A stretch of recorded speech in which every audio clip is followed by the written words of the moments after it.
Hello साथियों, स्वागत है आप सभी का एक बार फिर से अपने बीएसटीसी एग्जाम 2026 की शिक्षण अभिरुचि की इस क्लास में, जिसमें आज हम शिक्षण अभिरुचि के क्वेश्चन है वो करने वाले हैं। तो चलिए क्लास की शुरुआत करते हैं। पहला प्रश्न आप सभी के सामने है कि उद्देश्य आधारित संप्रेषण ही सटीक तथा वस्तुनिष्ठ है।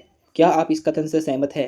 पहला ऑप्शन है पूर्ण असहमत है, दूसरा है पूर्ण सहमत है, या फिर आंशिक सहमत है, या फिर संभवत है। उद्देश्य आधारित संप्रेषण ही वो सटीक तथा वस्तुनिष्ठ है। क्या आप इस कथन से क्या है, सहमत है या नहीं है? इस कथन के बारे में इस क्वेश्चन का आपको आंसर है वो बताना है। तो इस कथन से क्या है, पूर्ण तो क्या हो जाएंगे, सहमत हो जाएंगे। तो आपका दूसरा नंबर ऑप्शन है वो क्या हो जाएगा, करेक्ट यहाँ पर आंसर हो जाता है। चलिए अगला प्रश्न आप सभी के सामने है कि वे शिक्षक ही प्रभावी विचार संप्रेषण कर सकते हैं जिनके पास समृद्ध तथा पांडित्यपूर्ण भाषा का भंडार होता है। क्या ये सत्य है? नहीं, हाँ ये सत्य है, संभवतः है, आंशिक रूप से असत्य है। बताइए क्या आंसर होगा इसका। तो ये क्या हो जाएगा, वे शिक्षक की प्रभावित विचार संप्रेषण कर सकते हैं जिनके पास समृद्ध तथा पांडित्यपूर्ण भाषा का भंडार होता है। ये कथन क्या है, सत्य नहीं है। तो आपका पहला नंबर ऑप्शन क्या हो जाएगा, सही आंसर यहाँ पर हो जाता है। अगला प्रश्न आप सभी के सामने है कि कक्षा में विचार संप्रेषण निर्भर करता है। पहला ऑप्शन है अध्यापक की भाषण कला पर, विषय की कठिनाई पर, छात्रों की योग्यता पर, या फिर कक्षा की अंत क्रियाओं पर। कक्षा में विचार संप्रेषण निर्भर है वो करता है, किस पर निर्भर करेगा, वो ये करेगा कक्षा की अंत क्रिया पर। यानी चौथा नंबर ऑप्शन है वो क्या हो जाएगा, आपका करेक्ट आंसर यहाँ पर हो जाता है। चलिए अगला प्रश्न आप सभी के सामने है, जो शिक्षक कक्षा में छात्रों को बोलने की स्वतंत्रता नहीं देते, उनकी कक्षा में विचार संप्रेषण सफलतापूर्वक चलता है, सफलतापूर्वक नहीं चलता है, छात्रों द्वारा बाधित होता है, अध्यापक द्वारा होता है। बताइए, जो शिक्षक कक्षा में छात्रों को बोलने की जो है स्वतंत्रता नहीं देते हैं, उनकी कक्षा में विचार संप्रेषण कैसा होता है उसके बारे में आपको बताना है। तो वो क्या हो जाएगा, सफलतापूर्वक है वो क्या होगा, नहीं होता है। तो दूसरा ऑप्शन आपका क्या हो जाएगा, करेक्ट आंसर यहाँ पर है वो हो जाता है। चलिए अगला प्रश्न आप सभी के सामने है, विचारों का आदान प्रदान तभी फलदायी होता है जब संप्रेषण धारा दोनों तरफ से खुली हुई हो। इस कथन से आप कहाँ तक सहमत है, संभवतः, पूर्ण सहमत है, असहमत है, या फिर प्राय है। इन विचारों का आदान प्रदान तभी फलदायी होता है जब संप्रेषण धारा है वो दोनों तरफ खुली हुई हो। तो इस कथन से आप कहाँ तक सहमत है उसके बारे में आपको क्या है बताना है। तो इस कथन से क्या हो जाएंगे हम, पूर्णतः है वो क्या है, सहमत है। ठीक है, चलिए अगला प्रश्न आप सभी के सामने है, मौन रहकर हम संप्रेषण नहीं कर सकते। इस कथन से आप क्या है, कितने सहमत है, प्राय, असहमत है, पूर्ण सहमत है, या संभवत है। मौन रहकर हम संप्रेषण नहीं कर सकते, इस कथन से आप कहाँ तक सहमत है। तो बिल्कुल इससे हम क्या है, पूर्णतः है वो क्या है, सहमत हो जाएंगे। तो ऑप्शन नंबर 3 आपका क्या हो जाएगा, करेक्ट आंसर यहाँ पर हो जाता है। चलिए अगला प्रश्न आप सभी के सामने है कि संप्रेषण या विचार प्रेषण के लिए जो शैली, ढंग या विधि अपनाई जाती है, ये वह विचार संप्रेषण के उद्देश्यों पर निर्भर करती है। यह सही है, यह सत्य नहीं है, संभवतः यह सही है, यह कभी कभी ही सही है। बताइए, संप्रेषण या विचार प्रेषण के लिए जो शैली, ढंग या विधि अपनाई जाती है वह विचार संप्रेषण के उद्देश्यों पर निर्भर करती है। इससे आप कहाँ तक सहमत है, या ये सही है, या सही सत्य नहीं है, संभवतः ये सही है, या कभी कभी ये सही है। बताइए क्या हो जाएगा, बिल्कुल ये बात सही है, बिल्कुल ये क्या है, सही है। ठीक है, चलिए अगला प्रश्न आप सभी के सामने है, स्निग्ध स्मूथ विचार संप्रेषण सबसे अच्छा होता है। आप इस कथन से कितने सहमत हैं, पूर्ण सहमत है, प्राय, संभवत, या पूर्ण पूर्ण सहमत है, पूर्ण असहमत है। ठीक है, यहाँ पर पूर्ण सहमत नहीं है, यहाँ पर हो जाएगा पूर्ण असहमत। ठीक है, पूर्ण असहमत है, आपको इसको याद रखना है। ठीक है, तो पूर्ण सहमत है, प्राय है, संभवत है, या पूर्ण असहमत है। यहाँ पर क्या हो जाएगा, असहमत है। तो इसका आंसर क्या हो जाएगा, वो हो जाएगा इससे हम क्या है, पूर्ण सहमत है। ठीक है, पहला ऑप्शन ये आपका क्या हो जाएगा, करेक्ट आंसर यहाँ पर हो जाता है। चलिए अगला प्रश्न आप सभी के सामने है, कक्ष में विचार संप्रेषण होना चाहिए प्रजातांत्रिक, राजतांत्रिक, मिला जुला, या फिर सामान्य। कक्ष में विचार संप्रेषण कैसा होना चाहिए, ये हो जाना चाहिए, कैसा होना चाहिए, ये हो जाना चाहिए, प्रजातांत्रिक होना चाहिए। चलिए अगला प्रश्न आप सभी के सामने है, नेक्स्ट, संप्रेषण के लिए शाब्दिक भाषा आवश्यक है किंतु कभी कभी बिना शाब्दिक भाषा के भी संप्रेषण संभव है। क्या आप सहमत है, अनिश्चित है, कभी कभी, पूर्ण सहमत है, पूर्ण असहमत है। बताइए, संप्रेषण के लिए शाब्दिक भाषा आवश्यक है किंतु कभी कभी बिना शाब्दिक भाषा के भी संप्रेषण संभव है। क्या आप इस कथन से सहमत हैं, बताइए क्या होगा इसका आंसर। तो ये हो जाएगा पूर्ण, इससे क्या है, हम बिल्कुल सहमत है। चलिए अगला प्रश्न आप सभी के सामने है, सृजनशील बालक सुझाव स्वीकार करने में संकोच करता है, सदैव, कभी नहीं, प्राय, या फिर नहीं। सृजनशील जो बालक होता है वो सुझाव स्वीकार करने में संकोच करता है। क्या ये सदैव, या कभी नहीं, प्राय, या फिर नहीं। बताइए, सृजनशील ये हो जाएगा कभी नहीं। ठीक है, तो ऑप्शन नंबर 2 आपका क्या हो जाएगा, राइट आंसर यहाँ पर हो जाता है। चलिए अगला प्रश्न आप सभी के सामने है, मूल्यांकन किस तरह की प्रक्रिया है, सतत है, रुकने वाली है, सदम है, या फिर गतिमान है। मूल्यांकन है वो किस तरह की प्रक्रिया है, तो मूल्यांकन प्रक्रिया कैसी है, सतत है। कैसी हो जाएगी, सतत हो जाएगी। तो ऑप्शन नंबर 1 आपका क्या हो जाएगा, करेक्ट आंसर यहाँ पर हो जाता है।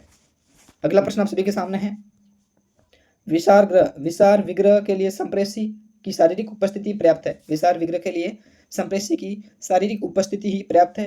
ये कथन सत्य नहीं है, आंशिक सत्य है, यहाँ सत्य है या फिर संभवत। बताइए क्या हो जाएगा इसका राइट आंसर। तो ये हो जाएगा ये कथन सत्य नहीं है। ऑप्शन नंबर 1 आपका क्या हो जाएगा राइट आंसर यहाँ पर हो जाता है। चलिए अगला प्रश्न आप सभी के सामने है। अध्यापक अपने संप्रेषण को प्रभावी बना सकता है जोर जोर से बोलकर, सहायक सामग्री द्वारा, प्रश्नोत्तर द्वारा या फिर परीक्षा द्वारा। तो अध्यापक होगा वो अपने संप्रेषण को प्रभावी बना सकता है, कैसे बनाएगा, तो वो बनाएगा सहायक सामग्री के द्वारा। ऑप्शन नंबर 2 आपका क्या हो जाएगा करेक्ट आंसर यहाँ पर हो जाता है। चलिए अगला प्रश्न आप सभी के सामने है। नेक्स्ट अगला प्रश्न आप सभी के सामने है। शिक्षण व्यवसाय एक ऐसा व्यवसाय है जिसमें शिक्षक के लिए सम्मान है, धन है, छुट्टियां हैं, उन्नति के अवसर है। क्या हो जाएगा इसका राइट आंसर। वो हो जाएगा आपका सम्मान है। इसमें क्या मिलता है, सम्मान मिलता है। चलिए अगला प्रश्न आप सभी के सामने है।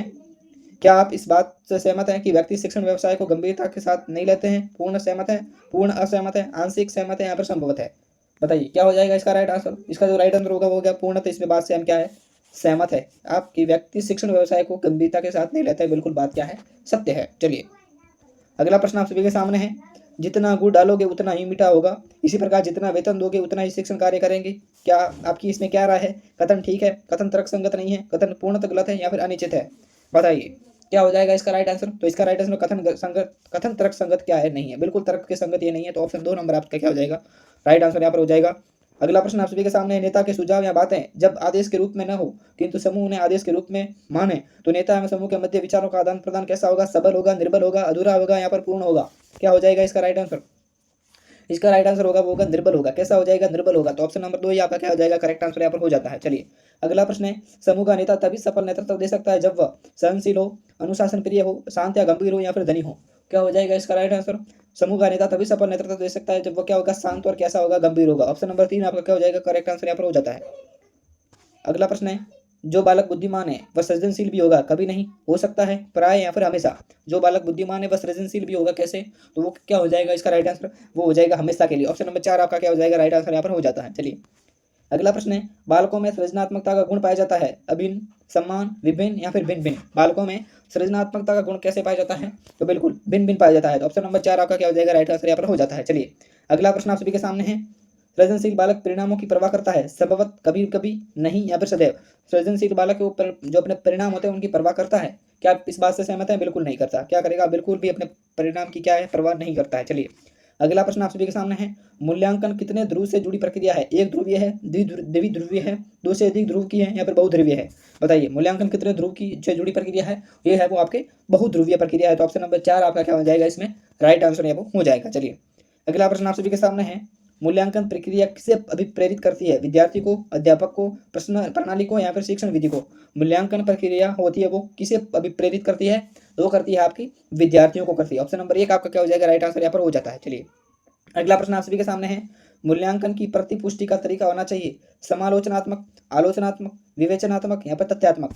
मूल्यांकन की प्रतिपुष्टि का तरीका कैसा होना चाहिए, वो होना चाहिए आपका समालोचनात्मक। ऑप्शन नंबर 1 आपका क्या हो जाता है राइट आंसर यहाँ पर हो जाएगा। चलिए अगला प्रश्न आप सभी के सामने है। संप्रेषण कला में दक्षता की सर्वाधिक आवश्यकता होती है किसानों को, वकील को, शिक्षक को या फिर सभी को। इसका राइट आंसर होगा वो हो जाएगा किसको होगी, शिक्षक को। ऑप्शन नंबर 3 आपका क्या हो जाएगा राइट आंसर यहाँ पर हो जाता है। चलिए अगला प्रश्न।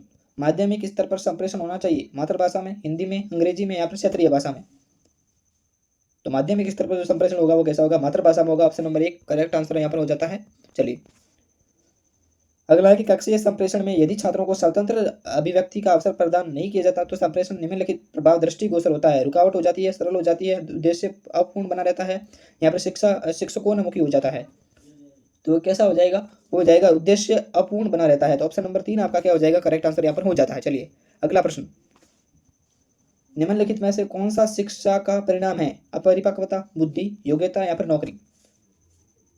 शिक्षा का परिणाम कौन सा है ये इसमें से, तो वो हो जाएगा आपका योग्यता। ऑप्शन नंबर 3 आपका क्या हो जाएगा राइट आंसर हो जाएगा। चलिए अगला प्रश्न आप सभी के सामने है।